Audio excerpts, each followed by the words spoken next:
Speak Amazon domain name equals news greater than July 30, 1975. A hot, humid afternoon in suburban Detroit. In the parking lot of the Macus Red Fox restaurant, a man waits. He is one of the most powerful, and feared, men in America. His name is James Riddle Hoffa. He is here for a meeting. A meeting that he believes will seal his comeback.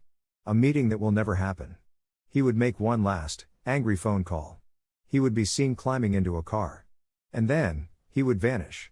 This is not just the story of a famous disappearance. It is the untold story of a secret war for power. A war fought in the shadows between unions, the mob, and the government itself. And it reveals the shocking truth about why one of America's greatest mysteries was never meant to be solved. To understand how Jimmy Hoffa could be erased from existence, you must first understand the man. He was not born into power. He forged it. In the crucible of the Great Depression, he was a fierce labor organizer. A fighter for the working man. He took a small, regional union of truck drivers, the International Brotherhood of Teamsters, and built it into a national juggernaut. By the 1960s, the Teamsters were the largest, wealthiest union in the country. They controlled the arteries of the American economy. If the trucks stopped rolling, the country stopped breathing. And Jimmy Hoffa held the switch. But this power had a dark side. To build his empire, Hoffa made a pact with the devil. He opened the union's doors to organized crime. The mob saw an opportunity of a lifetime. The Teamsters Central States Pension Fund. It was a vast river of money. Billions of dollars, ostensibly for workers' retirements. The mob used it as their personal piggy bank. They skimmed millions. They funded their casinos in Las Vegas. They built a shadow empire on the backs of truck drivers. Hoffa knew. He enabled it. He was the gatekeeper. This alliance made him a target. Attorney General Robert F. Kennedy launched a personal crusade to bring him down. The press called it the Get Hoffa Squad. In 1967, they succeeded. Hoffa was convicted of jury tampering and fraud. He was sent to federal prison. His reign was seemingly over. He entrusted his union to a loyal subordinate, Frank Fitzsimmons. Fitzsimmons was meant to be a placeholder. A caretaker president until Hoffa returned.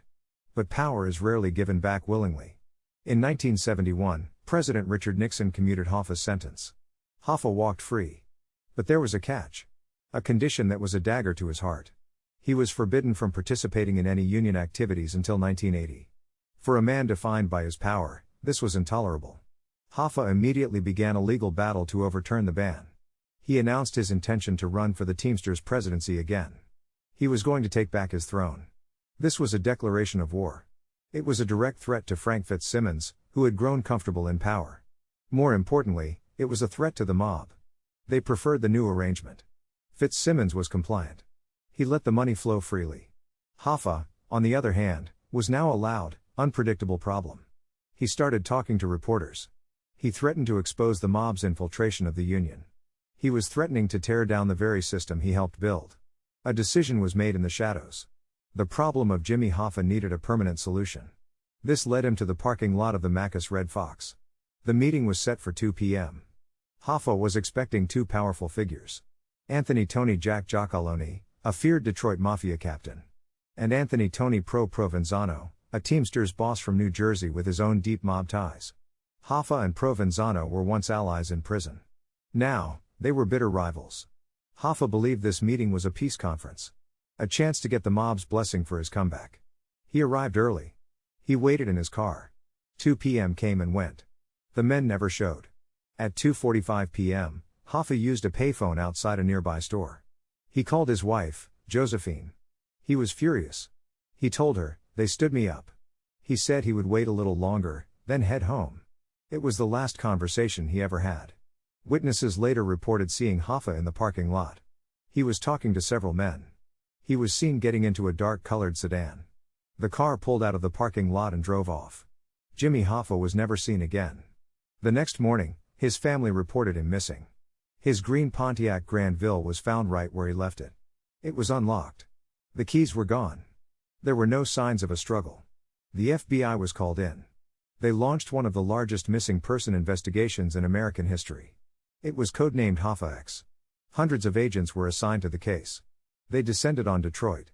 The prime suspects were the two men who stood Hoffa up.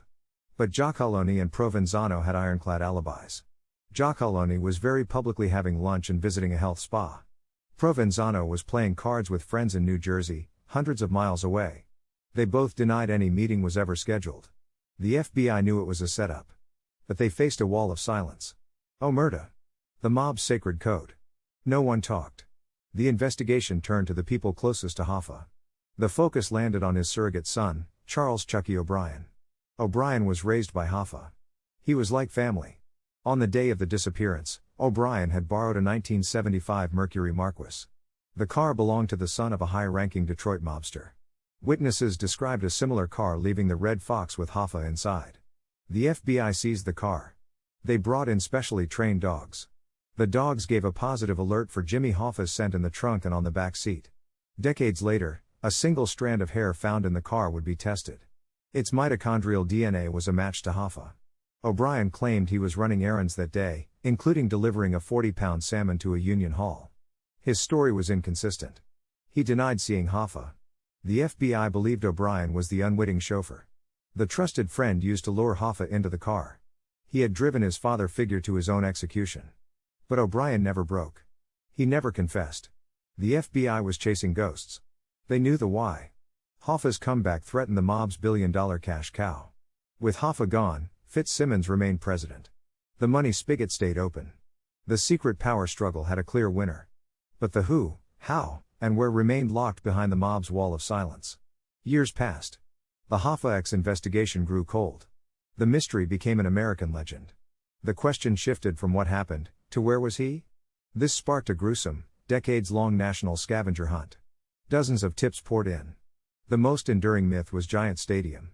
The stadium in New Jersey was being built in 1975. It was financed by the Teamsters pension fund. The legend said Hoffa was buried in the concrete of the end zone. It was a macabre symbol of the mob's ultimate victory. In 2010, the stadium was demolished.